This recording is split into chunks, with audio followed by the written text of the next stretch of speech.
Hello everyone, this is I, Mr. Big T Anderson, and this is a fanfiction reading called To Bother With Caring by CaptainWolfe11. This is from the Pirates of the Caribbean fandom, and there is a warning, this deals with some suicide, so that was the warning. It deals with suicidal tendency. If that bothers you, click another one. I have plenty. Or just click the links and just read the author's stuff. That works too. They have other ones. So yeah, just be aware. If you're new here, thank you for listening. Here are the rules. CaptainWolfe11 is the author in this case. This person is the writer. I'm just Schmucky Duck reading it, putting it on voice. And yeah, that's really it. I like to keep things simple. So, let's go and start off. This is To Bother With Caring.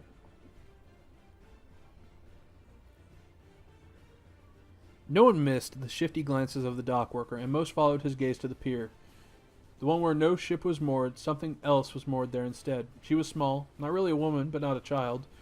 Her legs swung over the edge and swirled in the brine.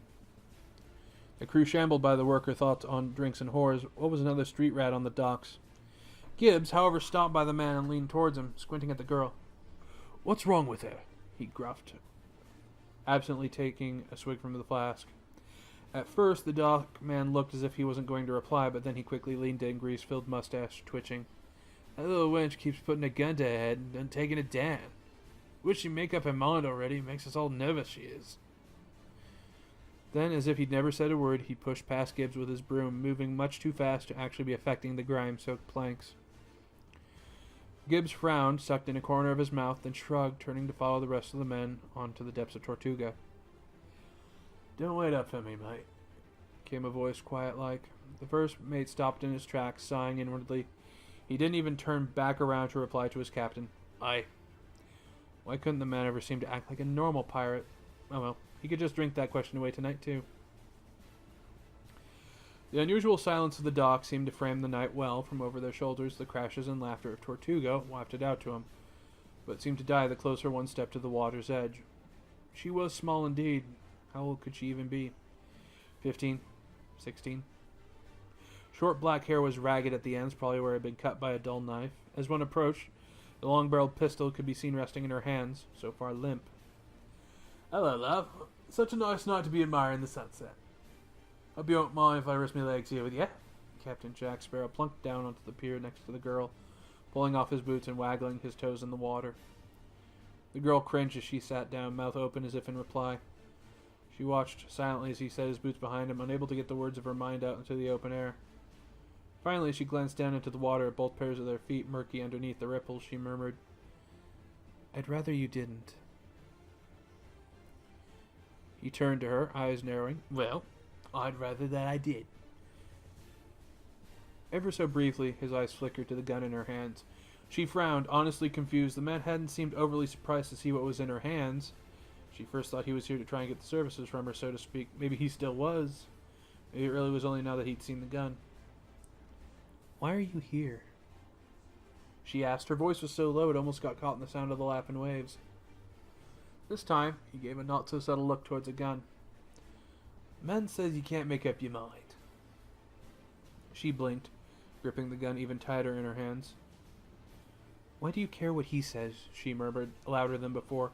This man was obviously a vagrant, a pirate, just like almost everyone on this rock. Why was he bothering her? Most people would pay to see a little blood. He raised a brow and lay back on the dock, arms folded under his head. "Ah, 'tis always regrettable, my dear, when a fine thing is destroyed, and a man such as myself knows what a treasure is." The girl clenched her jaw at his words, turning from him and back towards the horizon. "I'm not a treasure." He popped up, and she jumped at the speed at which his head appeared next to hers, the ornaments in his hair jingling. He held up a finger, which wavered in the air before landing on her shoulder. "Wrong." She blinked for a moment. It was as if the word had actually jumped the air between them and made it to her, but then she frowned a deep scowl.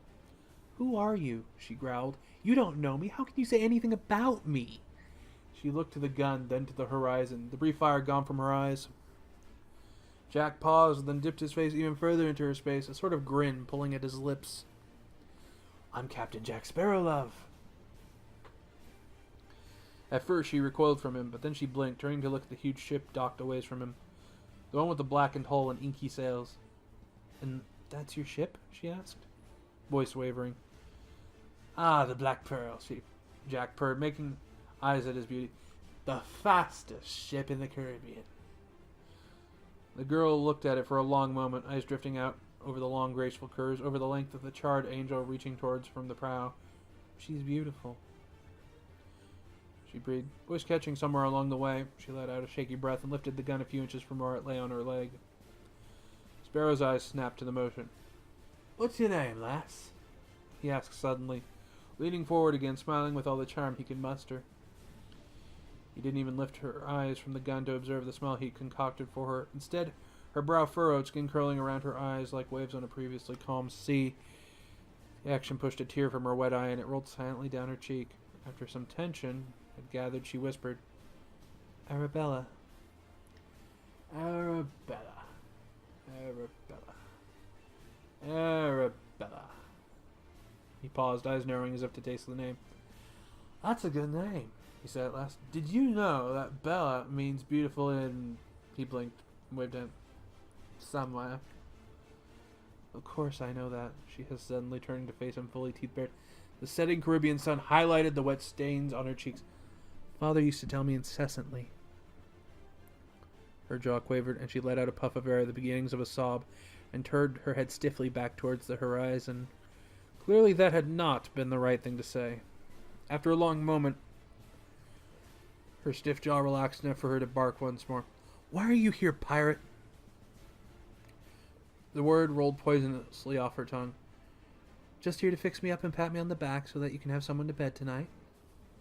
Her dark eyelashes trembled as her words grew more fierce, and the tears rolled freely now.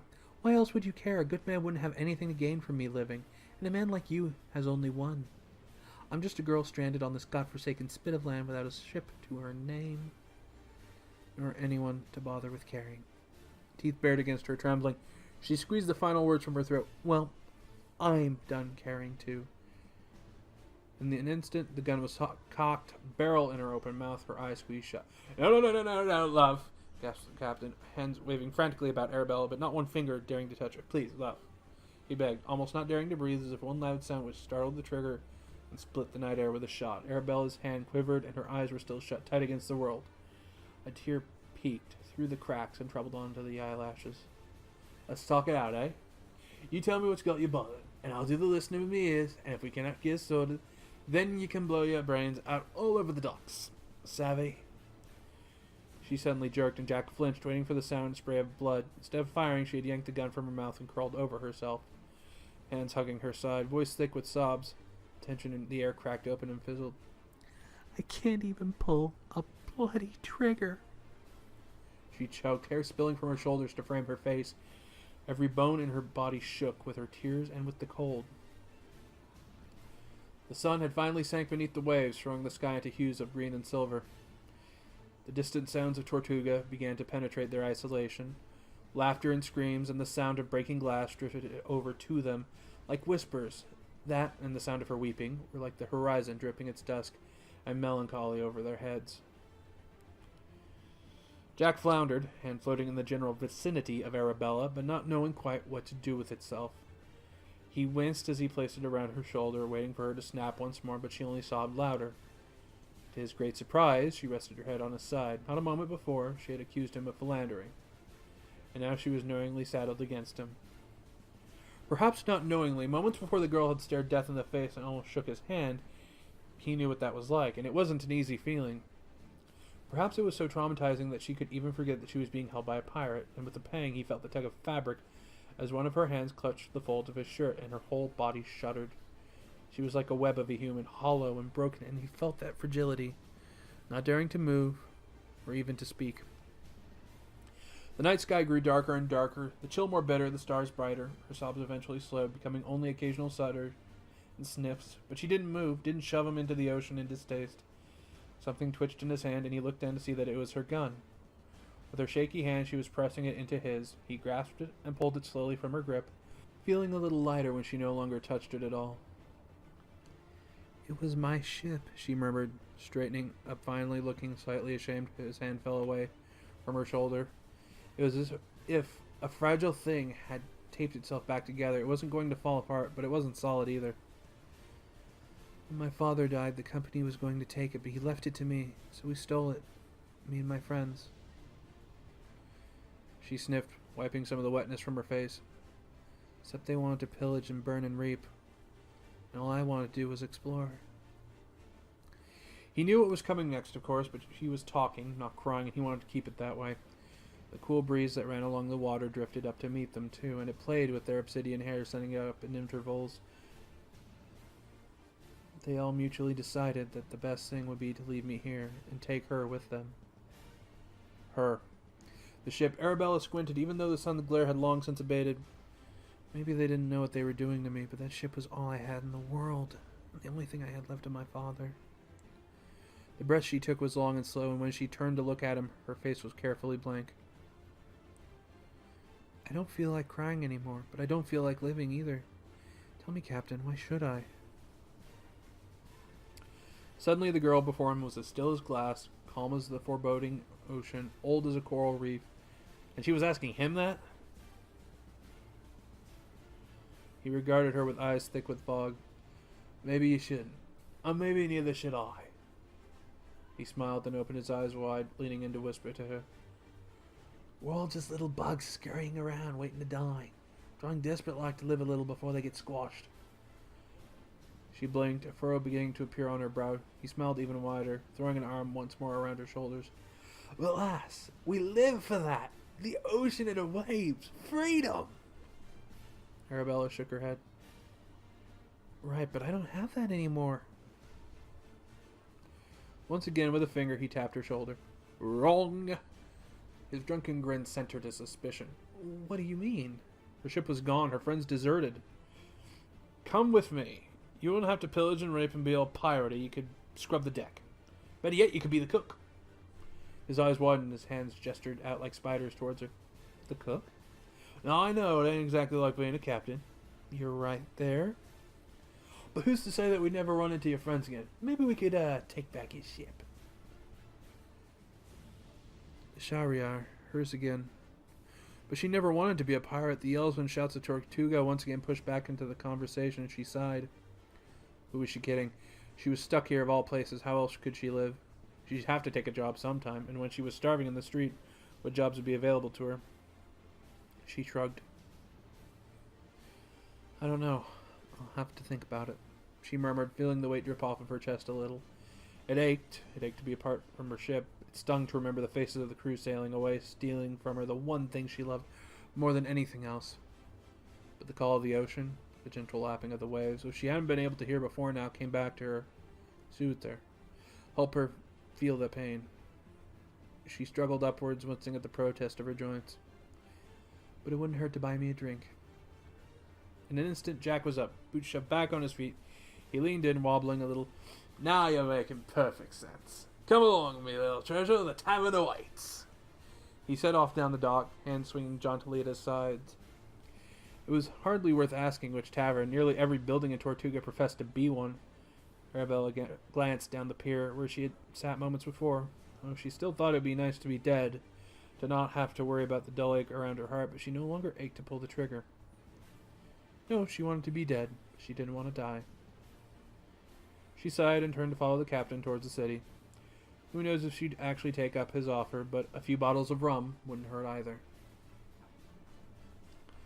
So yeah, that was To Bother With Caring by Captain Wolf.